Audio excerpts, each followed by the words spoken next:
Hello दोस्तों, मैं Shams Parvez M civil service के यूट्यूब प्लेटफॉर्म पे आपका स्वागत करता हूं।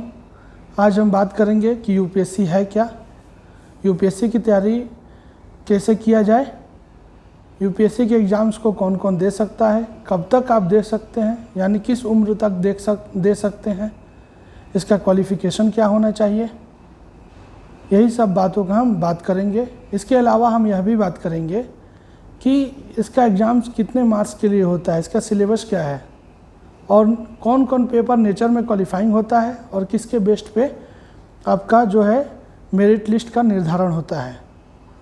यूपीएससी एक संवैधानिक बॉडी यानी कॉन्स्टिट्यूशनल बॉडी है जो इंडिया लेवल पे कई तरह का एग्ज़ाम्स का आयोजन करती है, जैसे आईएएस, आईपीएस, आईआरएस, ये सारे सिविल सेवा के अंतर्गत आते हैं। उसके अलावा एनडीए और सीडीएस इत्यादि वगैरह का आयोजन करती हैं। अब इस एग्ज़ाम्स को कौन कौन दे सकता है, तो भारत का वह हर नागरिक जिन्होंने 21 वर्ष पूरा कर लिया हो, साथ ही वह किसी मान्यता प्राप्त यूनिवर्सिटी से ग्रेजुएशन पास कर लिया हो या लास्ट ईयर यानी अपियरिंग फॉर्म में हो, वह इस एग्ज़ाम्स को दे सकता है।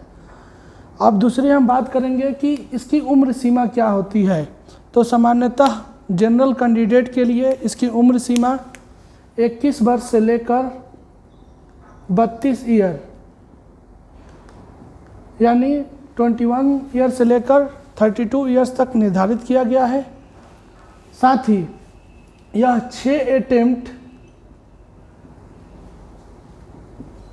एग्ज़ाम्स को दे सकते हैं, यानी कोई भी जनरल कैंडिडेट का व्यक्ति जिसकी उम्र 21 साल से लेकर 32 साल तक हो, वह 6 बार इस एग्ज़ाम को दे सकता है।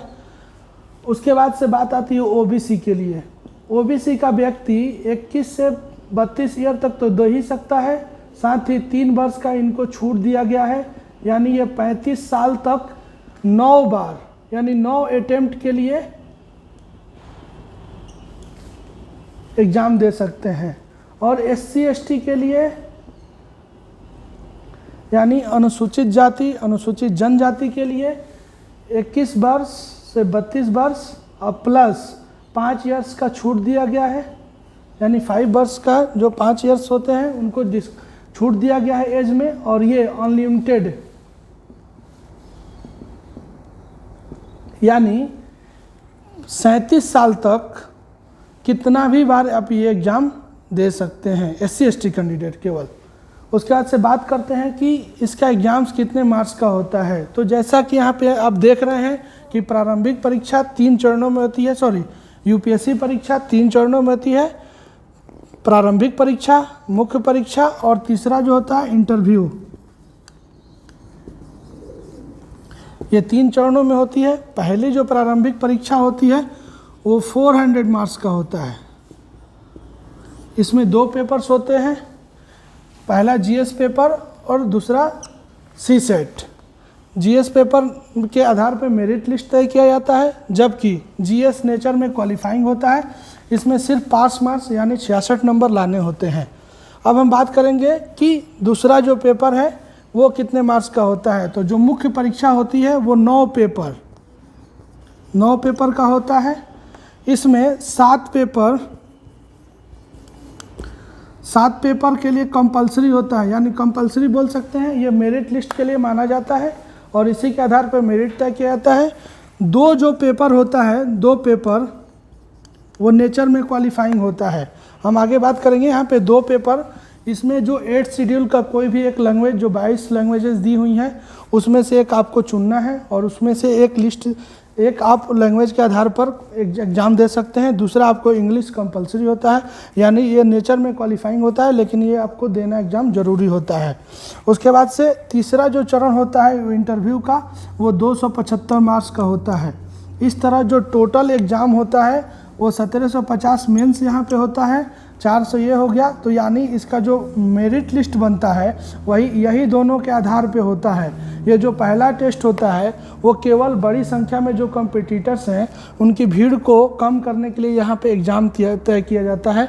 उसी के आधार पर इनका कौन एग्ज़ाम में शामिल होगा, कौन एग्ज़ाम में नहीं शामिल होगा, इसकी गणना इसी के आधार पर की जाती है।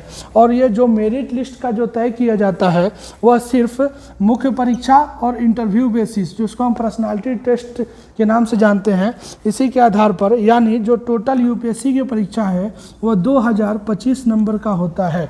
अब बात करेंगे कि मेंस का सिलेबस क्या है। जैसा हम आपको बताया कि मेंस का जो परीक्षा होता है 7 पेपर के आधार पर मेरिट लिस्ट होता है और 2 पेपर नेचर में यहाँ क्वालिफाइंग होते हैं। दोस्तों 7 पेपर होता है, उसमें GS paper 1, GS paper 2, GS paper 3, GS paper 4, यानी 4 पेपर तो सिर्फ जीएस के हो गए। 2 पेपर सब वैकल्पिक विषय यानी ऑप्शनल का होता है। ऑप्शनल पेपर 2 पेपर होते हैं, उसमें ये 500 मार्क्स कैरी करता है और एक पेपर जो होता है एसए का होता है। तो ये टोटल मिलाकर जो होता है 1750 नंबर का जीएस मेंस की परीक्षा होती है।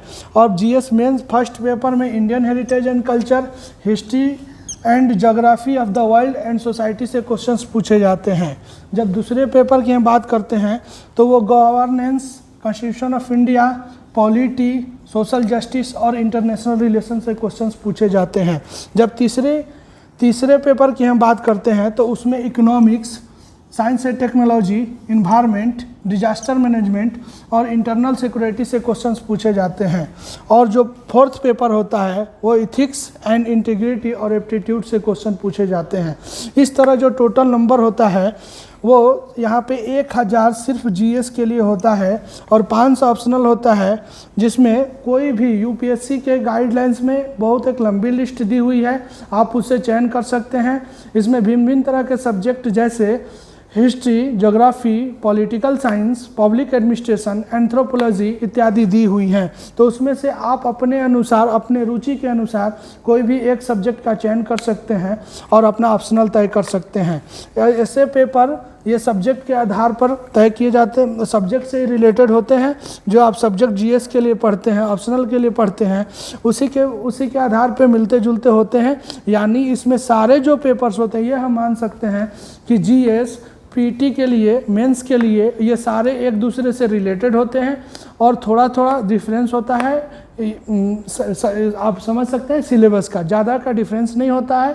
जो चीज़ें आप पीटी के लिए पढ़ते हैं वही चीज़ें मेंस में पूछी जाती हैं।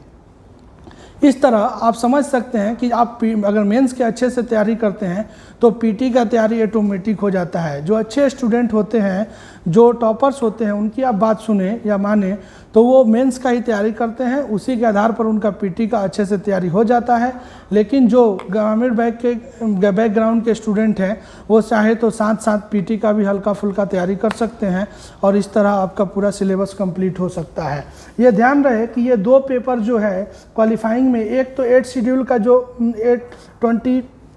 22 लैंग्वेजेस दी हुई हैं, उसमें से एक आप लैंग्वेज तय करके आपने कोई भी अपने क्षेत्रीय लैंग्वेज भी इसमें शामिल किया गया है। तो आप देखेंगे कि कौन आपका क्षेत्रीय लैंग्वेज है, उसमें भी आप अगर कंफर्टेबल हैं तो उसमें आप एग्ज़ाम दे सकते हैं। और दूसरा एक इंग्लिश जो है कि ये नेचर में क्या होता है, ये क्वालिफाइंग होता है। तो इस तरह जो टोटल एग्ज़ाम है 1750 का मेंस होता है, 1750 का सिर्फ मेंस का एग्ज़ाम होता है और टोटल 225 नंबर का जो इंटरव्यू होता है।